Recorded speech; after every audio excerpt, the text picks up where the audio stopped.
বন্ধুরা দেখুন, আমি অনলাইনে মেখলা চাদর অর্ডার দিয়েছিলাম। এটা একদম পুরো একটা গোটা শাড়ির মতোই এসছে। এটাকে আমাকে কাটিং করতে হবে, আপনাদের সেটা ধীরে ধীরে দেখিয়ে দেব।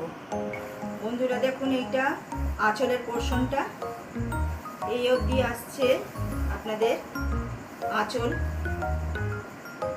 এবার এই যে পোর্শনটা দেখছেন, এর মধ্যে 6টা ভাগ আছে, 1 2 3 4 5 6।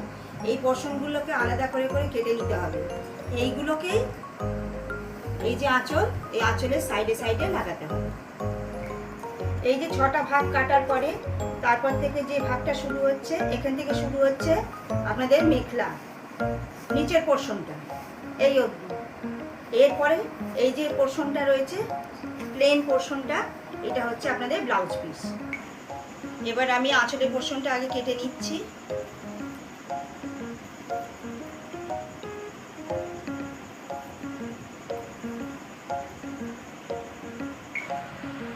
এবার এই বর্ডারগুলো কেটে নিচ্ছি, যেটা চাদরে লাগানো হবে সাইডে সাইডে।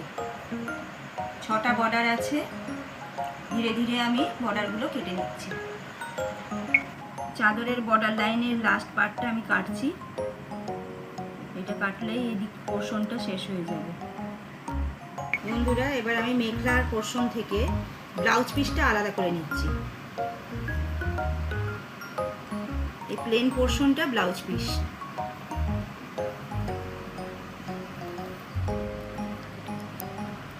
বন্ধুরা এই পোর্শনটা নিচের দিকে যাবে মেখলার, এই পোর্শনটা উপর দিকে। এইখান থেকে কেটে নিতে হবে।